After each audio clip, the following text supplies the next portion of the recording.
राष्ट्रीय आदर्श पिछड़ा दलित समाज पार्टी के राष्ट्रीय अध्यक्ष राजकुमार राजभर में पूरे भारतवासियों को तहे दिल से हार्दिक स्वागत वंदन अभिनंदन करते हैं। मेरे दोस्तों, बड़े दुख से कहना पड़ रहा है कि भारत एक है तो शिक्षा एक होनी चाहिए। एक से लेकर स्नातक तक शिक्षा निःशुल्क होना चाहिए। जैसे MBBS की डिग्री, बी फार्मा की डिग्री, डी फार्मा की डिग्री, ये शिक्षा है, यह नौकरी नहीं है। BEd, BPEd, ये जो है BTC, ये शिक्षा है, ये नौकरी नहीं है। यह निःशुल्क होना चाहिए। टेक्निकल जैसे इंजीनियरिंग की शिक्षा, ITI, ये शिक्षा सब निःशुल्क होना चाहिए। मेरे दोस्तों, भारत एक है तो शिक्षा एक होनी चाहिए। इसलिए हम सभी युवाओं से आह्वान करते हैं कि भारत एक है तो शिक्षा एक होनी चाहिए। शिक्षा में MBBS की डिग्री की पढ़ाई शुरू से होनी चाहिए। इसे जो है पढ़ने के लिए लोगों को कंपटीशन में इतना हाई मेरिट देते हैं कि मेरिट से मतलब करके पढ़ाई के अगर ये शिक्षा दी जाए तो नौकरी जो दिया जा रहा है, लोग डिग्री लेकर के प्राइवेट करते हैं। जब पढ़ाई के लिए कितना रुपया लगता है, प्राइवेट संस्था में जाएं तो कम से कम 50 लाख अगर है तो MBBS कर सकता है वो।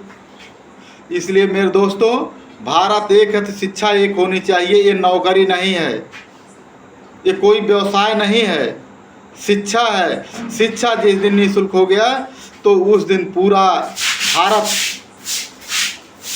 साक्षर हो जाएगा। गांव-गांव में जो झोला छाप डॉक्टर बैठे हैं, अगर उनको डिग्री मिल जाए, उनको ट्रेनिंग दे करके, उनको पढ़ाई करा करके शिक्षा दी जाए तो वो भी ट्रेंड होकर के गांव की सेवा कर सकते हैं, समाज की सेवा कर सकते हैं। इसलिए भारत एक, शिक्षा एक होनी चाहिए। यह राष्ट्रीय आदर्श पिछड़ा दलित समाज पार्टी का एजेंडा है कि भारत एक है तो शिक्षा एक होनी चाहिए और एक से लेकर स्नातक से शिक्षा निःशुल्क होनी चाहिए। B pharma, D pharma, MBBS, BEd, BPEd, BTC, यह शिक्षा है, ना कि नौकरी है। डिप्लोमा है, ये डिप्लोमा जितने हैं सब निःशुल्क होना चाहिए। ये राष्ट्रीय आदर्श पिछड़ा दलित समाज पार्टी का यह एजेंडा है और ये लड़ाई है, ये लड़ाई लड़ती रहेगी। मैं सभी युवाओं से आह्वान करता हूँ, सब लोग चढ़ बढ़ करके हिस्सा ले करके इसका जो है मांग रखें और इसके लिए संघर्ष करना पड़ेगा। भारत एक, शिक्षा एक होनी चाहिए।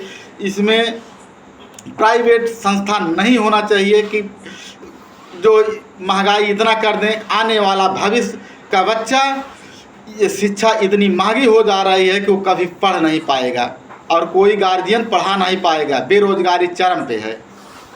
इसलिए मैं सभी लोगों से आह्वान करता हूं कि राष्ट्रीय आदर्श पिछड़ा दलित समाज पार्टी का साथ दें और सपोर्ट करें और लड़ाई लड़ें। शिक्षा, भारत एक, शिक्षा एक होनी चाहिए। इसी पे अपनी वाणी को विराम देते हैं। जय हिंद, जय भारत, जय हिंद।